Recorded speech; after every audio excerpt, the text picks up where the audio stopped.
So now that I've figured out that hopefully, so far, I mean, the blue wagon's fine after the whole fuel regulator thing. Some stuff dialed in, getting it ready for the dyno and driving. First things first, I bought this parts one. So I'm removing the lower control arm from this one. Well, both lower control arms, the hub, knuckle, calipers. I'm still not sure, but then I'm doing all new brakes.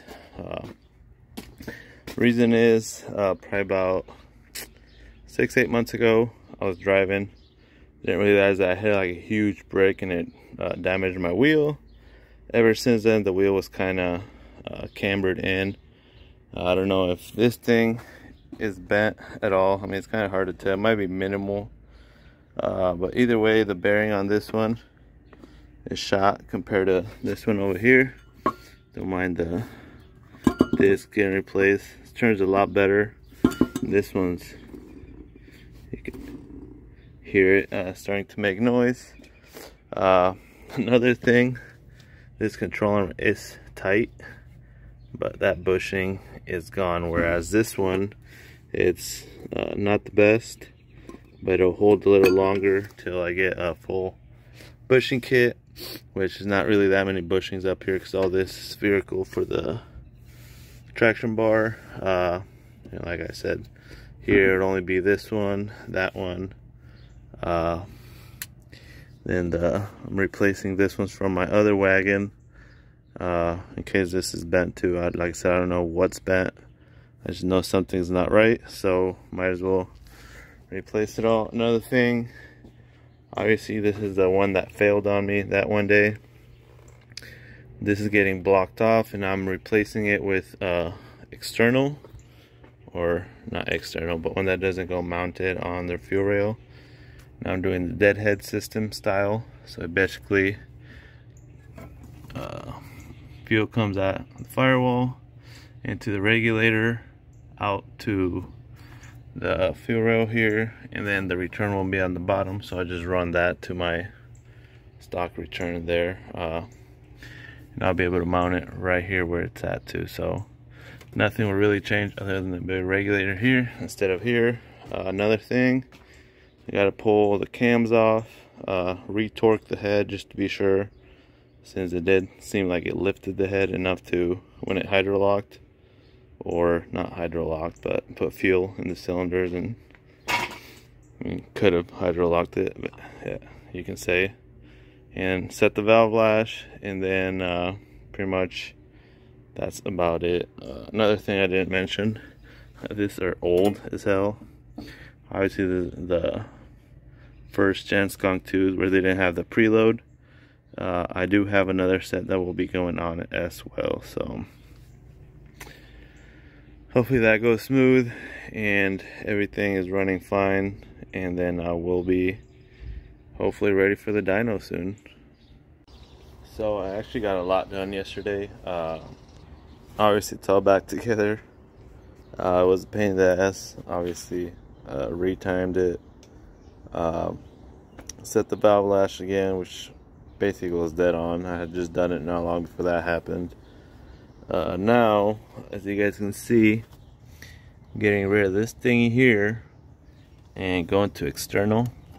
The lines, I use the same ones other than this one. This is a line that I've had made already, so I just worked perfect. Made a little mount for my regulator.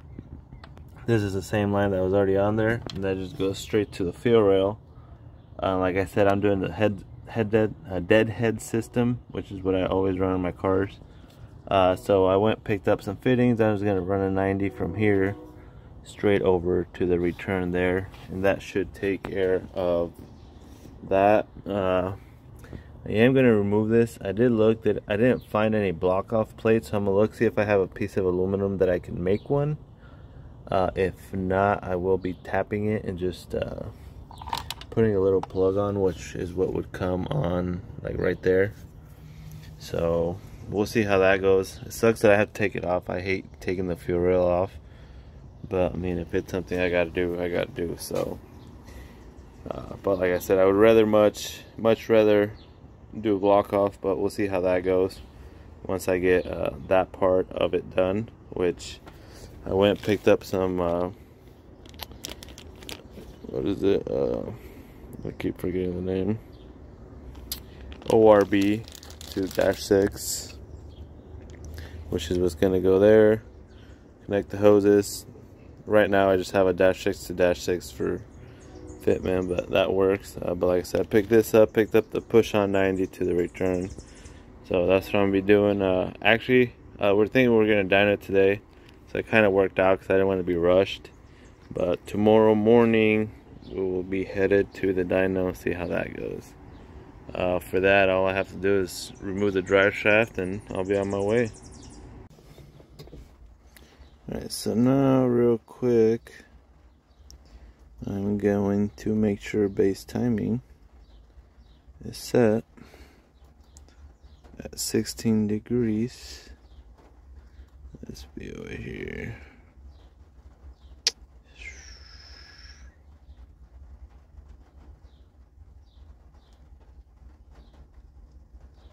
Set timing right here under online. So start it up.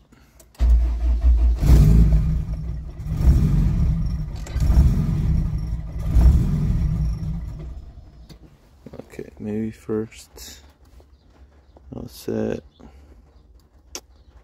TPS and all that stuff, then I'll be back to set timing. Now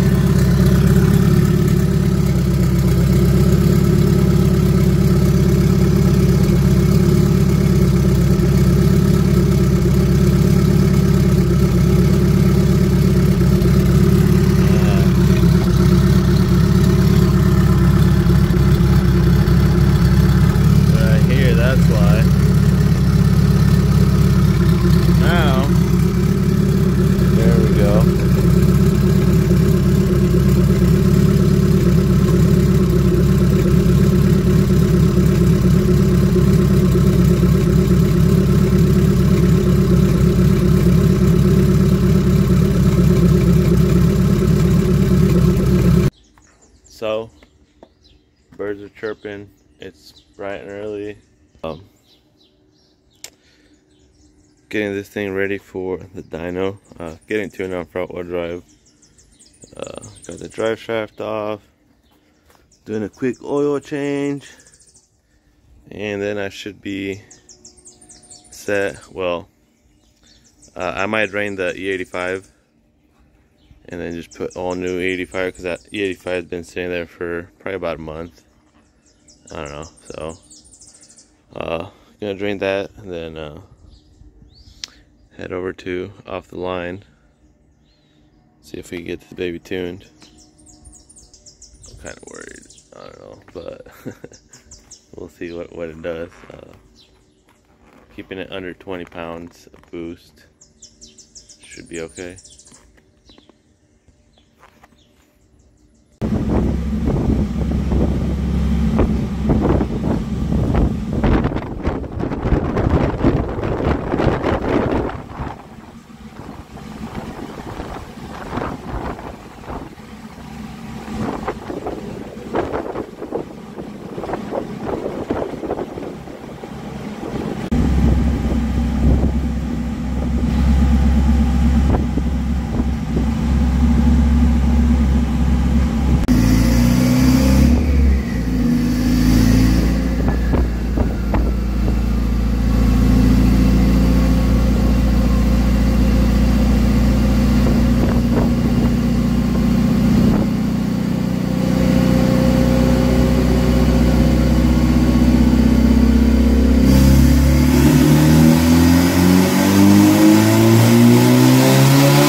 5.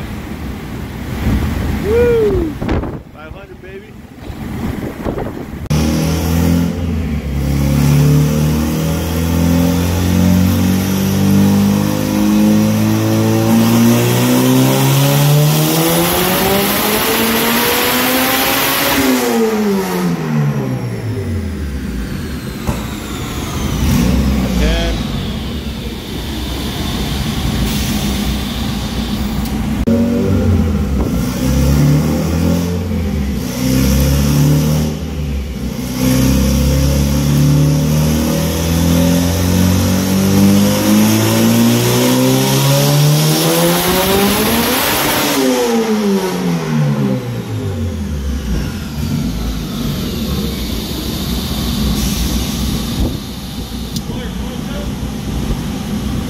Smells like it.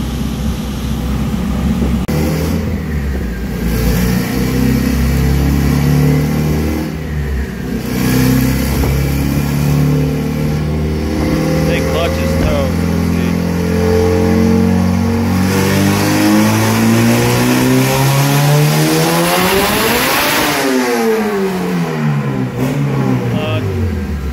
Yeah, she's done. Yeah, 403 is slipped.